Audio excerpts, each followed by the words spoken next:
Hi friends, அஸ்ஸலாமு அலைக்கும். நம்ம இன்றைக்கி என்ன டிஷ் பண்ண போகிறோன்னா, எண்ணெய் கத்திரிக்காய் எண்ணெயில் பொரித்து எடுத்துகிட்டு காரக்குழம்பு ஆக்க போகிறோம். அதுக்கு சின்ன வெங்காயம் கட் பண்ணியிருக்கோம், கொஞ்சம் தக்காளி, கொஞ்சம் தேங்காய், கொஞ்சம் பூண்டு, கொஞ்சம் இஞ்சி உரித்து கத்திரிக்காய் இது மாதிரி கட் பண்ணி வச்சுருக்கோம். காம்பு எடுக்காத நம்ம கட் பண்ணி வச்சுருக்கோம். கொஞ்சம் புளி ஊற வச்சுருக்கோம். இது மாதிரி கத்திரிக்காய்க்குள்ளே மசாலா கொஞ்சம் கொஞ்சமாக போட்டுக்கலாம்.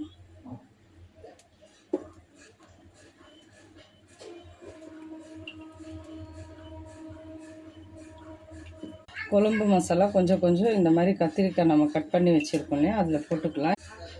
ஸ்டவ் ஆன் பண்ணி கடாய் வச்சுருக்கோம். கடாய் வச்சோன்னா நம்ம எண்ணெய் போட்டிருக்கோம். எண்ணெய் போட்டோன்னா கத்திரிக்காய்க்குள்ளே நம்ம குழம்பு மசாலா போட்டிருக்கோம். நம்ம ஆயிலில் பொரித்து எடுத்துக்கலாம்.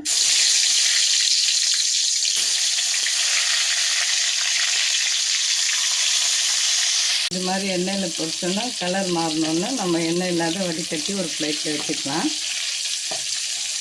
இப்போ இந்த எண்ணெயில் இஞ்சி பூண்டு சேர்த்துக்கலாம். உரிச்சி வச்சுருக்கோம். தேங்காய் சேர்த்துக்கலாம்.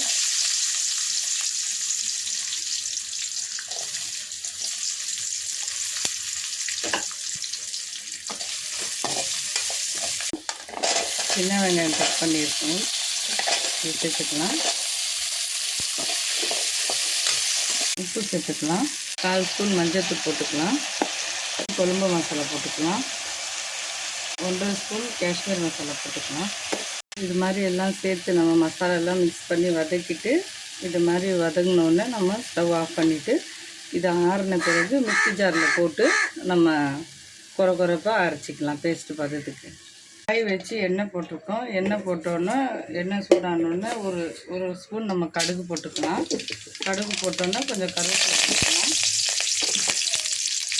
கருவேப்பிலை போட்டோன்னா நம்ம பேஸ்ட்டு பதத்துக்கு அரைச்சி வச்சுருக்கோம், அதை சேர்த்துக்கலாம். நம்ம கரைச்சி வச்சுருந்தோம். இப்போ புளி கரைசல் சேர்த்துக்கலாம். நம்ம ஆயிலில் பொரித்து எடுத்துருந்தோம், அதை நம்ம ஆட் பண்ணிக்கலாம். குழம்புல நம்ம கத்திரிக்காய் போட்டு நல்லா அது கொஞ்சம் ஒரு 5 மினிட் கொதிக்கிட்டோம். கொதிச்சோம்னா நம்ம ஆஃப் பண்ணலாம். கொஞ்சம் கொத்தமல்லி மேலே போட்டுக்கலாம். கத்திரிக்காய் போட்டோன்னே நல்லா குழம்பு சுண்டுன ஸ்டேஜில் நம்ம ஸ்டவ் ஆஃப் பண்ணிக்கலாம். ஸ்டவ் ஆஃப் பண்ணிவிட்டு நம்ம மேலே கொத்தமல்லி போட்டுடலாம்.